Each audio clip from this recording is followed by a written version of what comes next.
Hi guys, welcome to another episode of Rock Bottom Airsoft. It's good to see you again, and if it's your first time here, then as always, it is good to see you and I hope you're going to stick around. Okay, well, welcome to our weekend video. We're back in the studio, as we normally do at weekends. Those of you who follow the channel already will know that we upload 2 videos a week. Normally do a studio video at the weekend, normally on a Saturday, and in these videos we look at all things airsoft, gear, tech, replica reviews and everything in between in our great sport and hobby that is airsoft. And then we also upload a video normally on a Wednesday midweek, and that'll normally be gameplay, usually involved with like a follow-up review. So if we've reviewed something here in the studio, I like to take it out in the field, give it a good testing, and then I can really let you know how it performs out in the Highland weather that we have here in the Scottish Highlands. So if you've been enjoying my series of videos and you haven't subscribed yet, then do get subscribed to the channel, that way you won't miss any of my uploads. Be able to keep up to date on everything that we're putting out there. So with that all out of the way, what we're going to be looking at today? Well, today we're going to be looking at an affordable tracer unit. Tracer unit's quite popular. If you don't know what a tracer unit is, basically they come in many forms. I'm not going to go through all of them today because we're looking at one particular one, but the simplest ones to fit to your replica involve being kind of like a mock suppressor or a muzzle brake. They screw onto the end of your outer barrel, and if you get the correct BBs, you have to get tracer BBs, and as the tracer BB goes through the mock suppressor or tracer unit, they are charged, as it were, with powerful light, and then as they leave the barrel, they glow. And it's like a tracer round. Really cool, look particularly good in low light. That's primarily where they come in useful. Night games, indoor CQB, that type of thing. And they can be really good because you can see exactly where your BB is going, where the flight path is. They make it really clear. And the biggest thing is they look really, really cool. So, which one are we going to be looking at? Well, as with all things on Rock Bottom Airsoft, we're going to be looking at the affordable option. This particular tracer unit is a Nuprol Bocca tracer unit. I think that's how you pronounce it. So, you know, it's very affordable, and that's why I'm doing a quick look at it today. That's the tracer unit itself. This is the box it comes in. Now, those of you who follow the channel will know that I recently was at an airsoft event, a 3-day event at my home site, Tasball Airsoft. And at that 3-day event, the AEG that I used was the Spetner Arms. And I fitted this mock suppressor stroke tracer unit to it with the intentions of playing the night game, but never got to the night game. So I used it during the day. So it is out of the box. I've taken it out of there because obviously it was mounted to my replica, primarily because I thought it looked cool. That's another advantage of them. It looks really cool when it's mounted to the replica. So the box, as you can probably make out here, is just a plain, pretty much box. There's nothing special about it. It's got a small picture of the tracer unit itself. It says it's a Nuprol Bocca suppressor. But it also says that it's a tracer unit. You can see that they're available in both tan, which is the one that I got, and they're also available in black. So should go with everything you want. On the other side of the box, we've got Nuprol's website. We've also got a picture of it on the rear of the box, and a picture on it on the side as well, which tells you a little bit about it. Nothing big there. So you do get an instruction leaflet with it. The instruction leaflet, you can probably tell, has been folded up rather badly into the box there. It's in bits near enough. But there you go. If you wanted to have a look at the instruction leaflet, that's what it looks like. Very simple to use. Tells you how to unscrew it and take the metal outer off it, put your batteries in, screw it back together. Stick it on your replica, and it's only got one button on it, so it's pretty self-explanatory to use. But that's your instructions. That's what they look like, that's what you get in the box. And you get, obviously, the suppressor stroke tracer unit as well. So let's move those items out of the way, because I don't think we'll be needing those again. Okay, so if you like the look of this tracer unit, and particularly I think it looks nice, it's a rather plain looking suppressor. which, you know, I kind of like the fact that it looks functional, it looks industrial. These suppressors retail here in the UK for around about the most affordable price I actually found was £40 British. So £40 was the cheapest I could find it. However, it was out of stock at that supplier. I did find another supplier that currently has them in stock in both tan and black, and I will put a link to that supplier in the description purely because they have them in stock. And they were retailing at £42 British. I've seen varying prices, but those were the two most affordable prices I could find. So £40 British if they have them in stock here in the UK, and the supplier that I found that was the second most affordable was £42 British here in the UK, and I will put a link to that site in the description. As well as that, for my viewers over in the United States, I did have a look around on a few websites. I couldn't actually find stock of one of these in the United States. The retail price I would estimate around about 40 to 50 US dollars from ones I saw, but as I say, they were very hard to find in the United States. So if you do manage to find a supplier in the United States, maybe drop a comment below, and then it'll help other people out if they do want to find one. Yeah, I would have a good use of Google on that one and see if you have any more success than I did. So that's the price of it. What do you get for your £40 British? Well, basically it's all metal construction on the outside, so it's quite a nice looking suppressor, even if it was just a mock suppressor. But obviously, with the price point that you're at there, that's a bit more than you'd normally pay for a suppressor, a mock suppressor. In some cases you could pay that, so you are getting an added bonus. But obviously this one has a function of a tracer unit as well. It's stated by the manufacturer that this tracer unit will continue to work and light BBs up all the way up to 35 rounds per second. 35 rounds per second is a pretty high rate of fire, you'll probably agree. So it will easily withstand rates of fire on any standard replicas. If you're running insane rates of fire, it might not be able to keep up and light all of your BBs up. But with the replica I tried it on, it managed to light up every BB, no problem at all. It's attached to your replica with a 14mm counterclockwise thread, or a CCW as you might see it online. So the vast majority of AEGs will have a 14mm counterclockwise threaded outer barrel, so it should fit on the vast majority of replicas of AEGs. And again, simplicity itself to fit.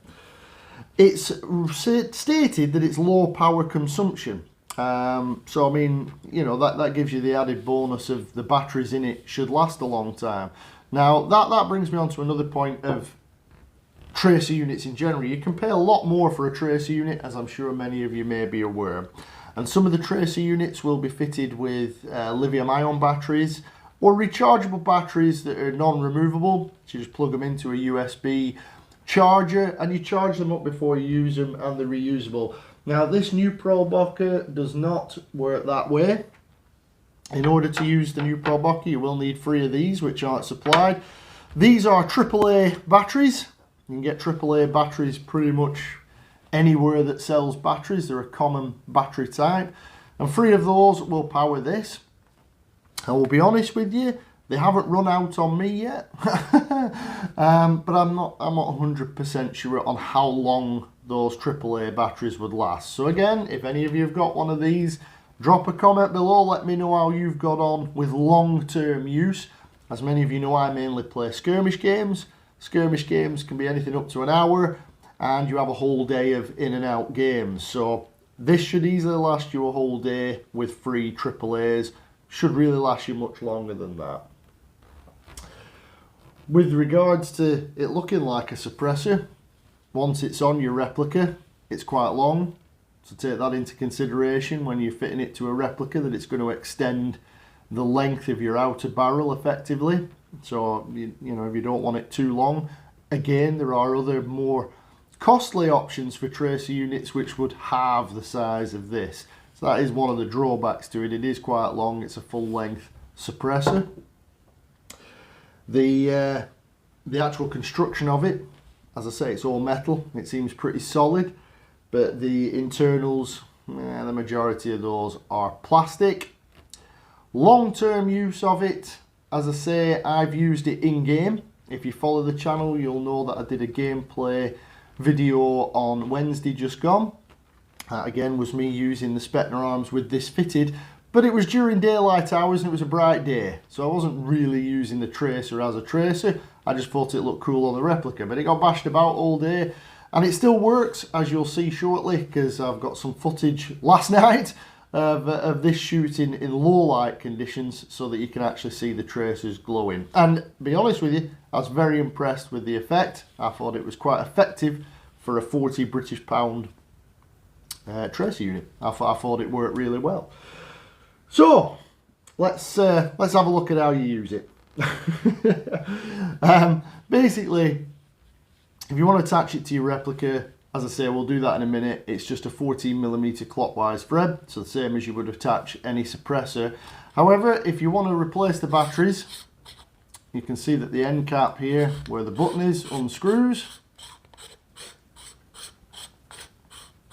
It's quite a long thread on this one, guys. Okay, once you've unscrewed it, that reveals your battery compartment where your 3 AAA batteries go.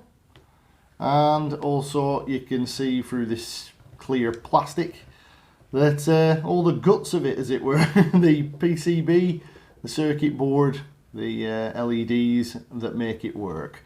So what we'll do is we'll put these batteries in while we're here, so you can see it's pretty simple. You just pop them in, and that's those 3 batteries in. Pretty simple to do. And then once they're in, it's good to go. If you press the power button, you can see that there's a green LED on there. I hope you can make that out on camera. And if you turn it off, it'll flash to let you know it's off.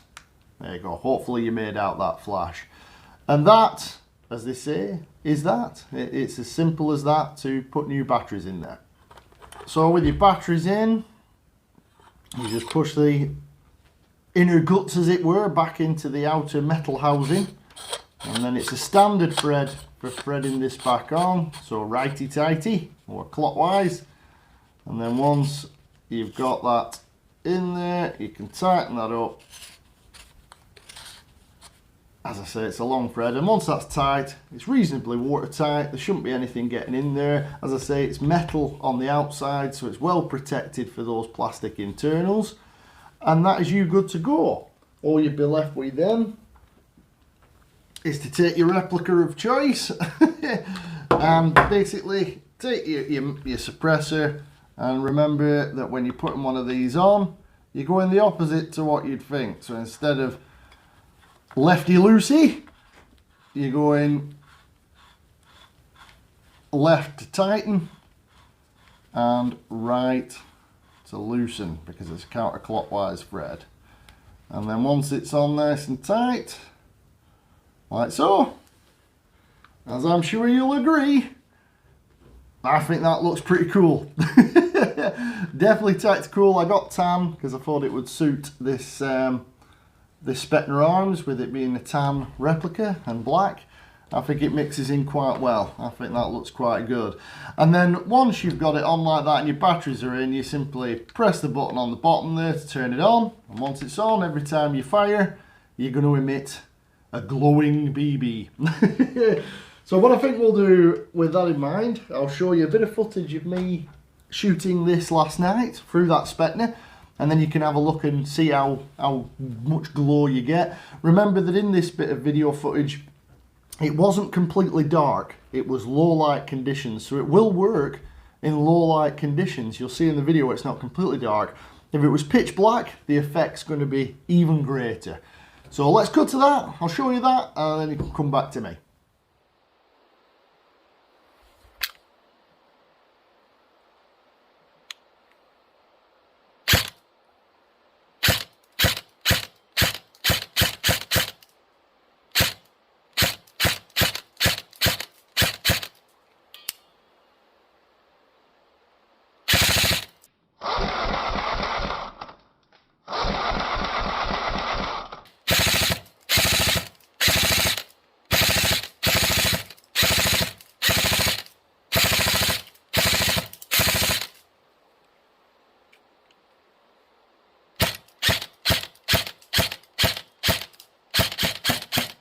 Okay, so there you go.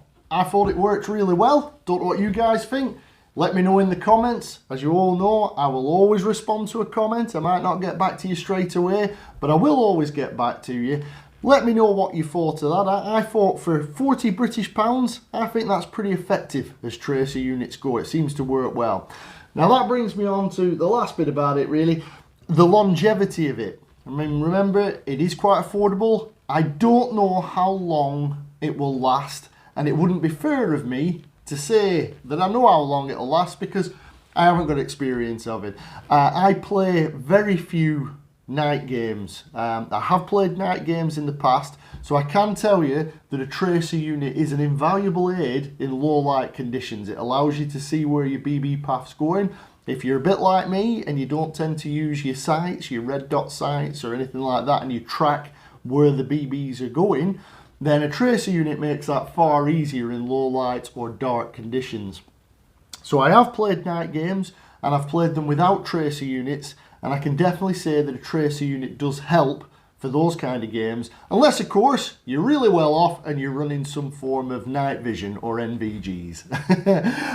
But normally a tracer will make it better, as well as looking really cool as well. So if anybody's had one of those long term, you could maybe let us know again in the comments how you found it long-term usage. As I say, I've used it a few times and it's been fine for me. It hasn't let me down. Seems reasonably well put together, apart from the plastic internals, but like I said, they're protected by that metal outer casing. So there you go, guys. Not much else really left for me to say about the Nuprol Bocca tracer unit. What I would sum up with is that it's affordable. If you haven't got a tracer unit and want to try one out, which is similar to what I did, 40 British pounds gets you into one. You can try it, see how you feel. There are other options for tracer units out there and other options for running tracer BBs if you don't want something attached to your outer barrel. So that's where we're at with the Bocca. It's affordable, it works as far as I can tell, it looks cool in the right situation because again it's a full-length suppressor, so make sure it's going to suit the replica that you're putting it on if you're getting it primarily to look cool. But apart from that, you can't really go far wrong with it. So I hope you found that video interesting. I hope it was helpful. I hope you enjoyed it mainly. If you did enjoy the video, then as always, please do drop a like on there because it helps the channel out.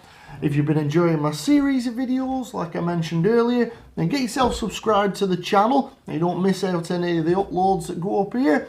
And if you want any more content from myself, you can find Rock Bottom Airsoft on Facebook and Instagram. And there's photos and discussions and things like that there of my adventures in Airsoft. But overall, thank you very much for watching, and I will look forward to seeing you in the next one.